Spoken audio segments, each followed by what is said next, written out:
All right, hey there. My name is Marcus Susko, and I am a independent, self-employed freelance game developer, graphic designer, web designer, and um, social media marketer. And this is kind of new for me. One of my friends in the industry said to do a video on kind of what I've been doing in Unreal and the process.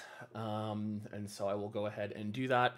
Also, my ArtStation will be linked in the um, comments. So let's go ahead and hop into Unreal. So this is the test track. I'm in the process of remaking the Lego Racers from 1999 game, just as a fun free project and for fans to use. Everything that you guys are seeing here was done in the Studio program, which is a free Lego Builder program that you can export to pretty much any other file format. So I then exported that to LDRAW, to an LDRAW format into Blender to then modify and make everything scaled. And then I went ahead and did export to FBX and then in Unreal. This will probably be one video of probably a few. I'm going to start from kind of where I started. I then went in and did blueprints on all of the carts. So all of these carts do have a skeletal mesh underneath it, as well as a physics mesh. So I went ahead and there was a plugin in Blender to add all of the bones and stuff and weight them. So all of the carts do have a skeletal mesh. They have also have a physics mesh. Where is that at? Here we go. I don't know why it opened it in the other window. They also all have a custom-made physics mesh for bounding boxes and fun stuff like that. There's also a main animation blueprint for the car, for wheel turning and throttling. So I did all of that. As of right now, there are only basically Circuit 1 cars plus Rocket Racers. So 1, 2, 3, 4, 5, 6 cars plus Rocket Racers. I'm sorry, 1, 2, 3, 4, 5, 6 cars total.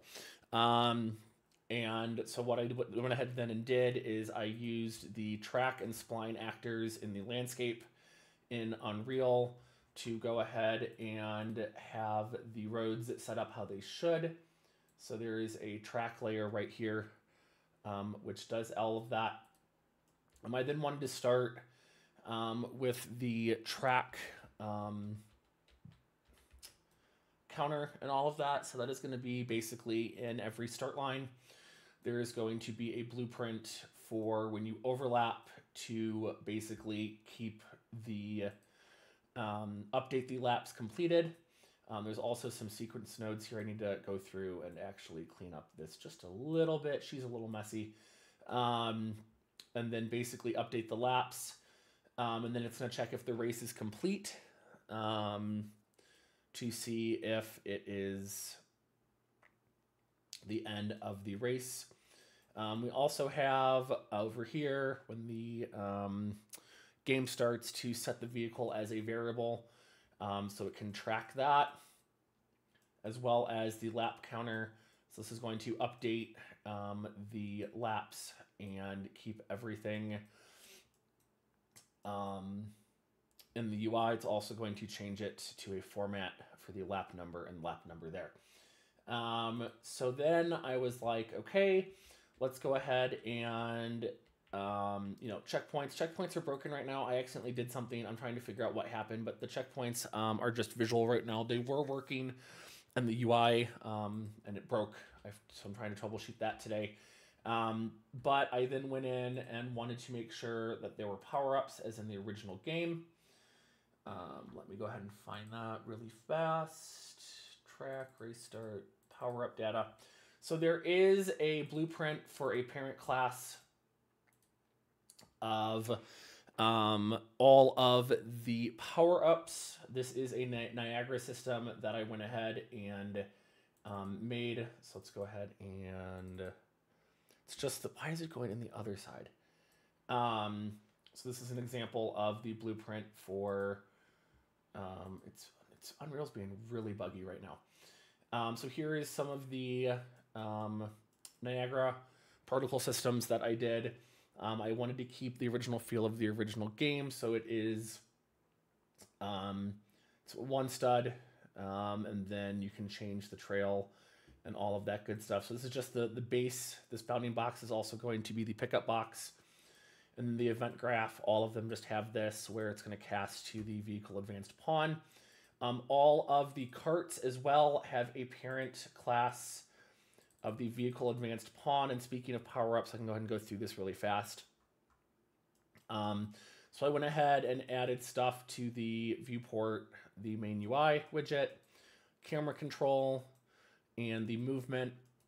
I then went ahead and let me open an actual power-up blueprint as well.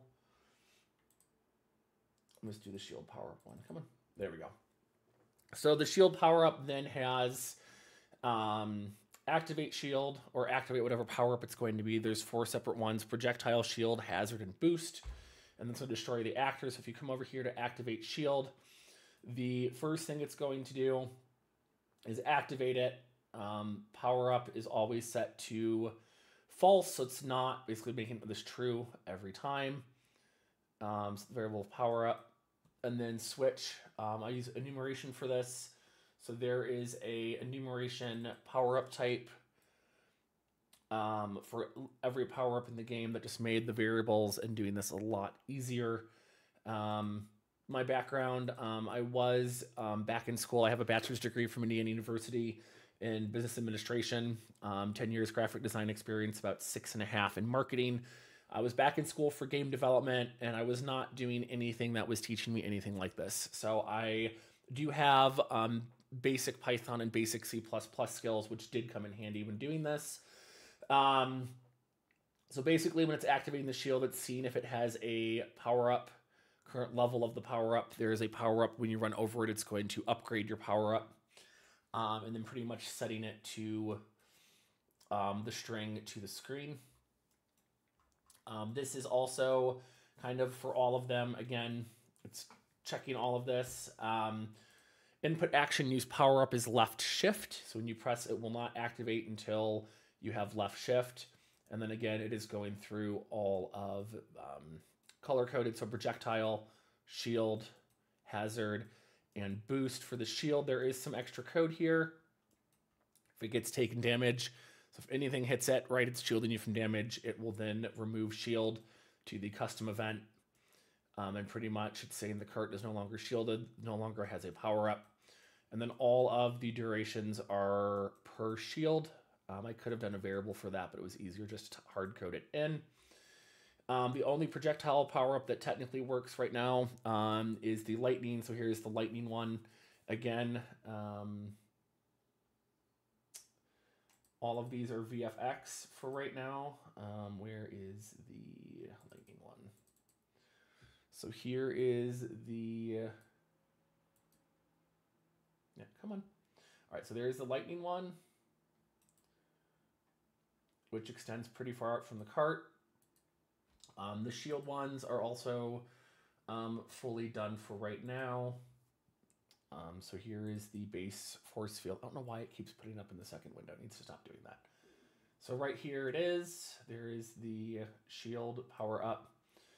And again, all of the lifetimes for this are set. And then the boost, same thing. Right now, all of them minus the checkpoint warp are done. Again, there's no edit functionality. I just want to get the bare bones done. So I will go ahead and show you guys it in action right here. And then these are all item spawners for all of the different power-ups that I can then set. And this video is almost 10 minutes, so I will go ahead and show off just kind of that part. Yeah, come on. All right, so run over a shield power-up. Right now it's just showing text. I do want to upgrade it to where it's going to be an image. Go ahead and press, and it works. It's going to be 8 seconds. Let me slow down so I can pick up one of these speed power-ups. So if you're currently in a power-up or shielded, you cannot pick up another power-up. I did all the textures on the world. I did all the buildings, did all of that cool stuff. Right here, this is really cool. There's going to be a visible trigger that is going to make the cannonball pop out. There it is. And then let me go ahead and get one more power up here. And again, there's no speed boost or anything attached to it yet, just working on the basics. But this is kind of where I have it right now. That was an oil slick power up. Let me go ahead and again, while it's active, it's not gonna let you pick up any other ones. And let me just showcase the lightning one really fast. I also did all of the torches as VFX. So all of the torches that you see here, it is a blueprint. Basically the piece, the VFX, and then there is also a point light in here just to make it more bright in the caves. So I'm going to go ahead and just stop right here. That's about 12 minutes. So I'm hoping this helps some recruiters, some tech people, maybe some people in game development kind of see, you know, my skills. I am only one person right now. This has all been me, and I'm really proud of where this has come. One last thing here in editor.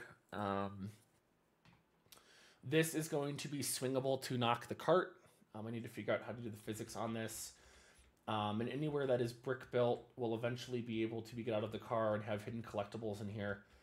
But I am just super proud of where this is coming, where it's at, considering, you know, it's my first game. I'm doing this all by myself.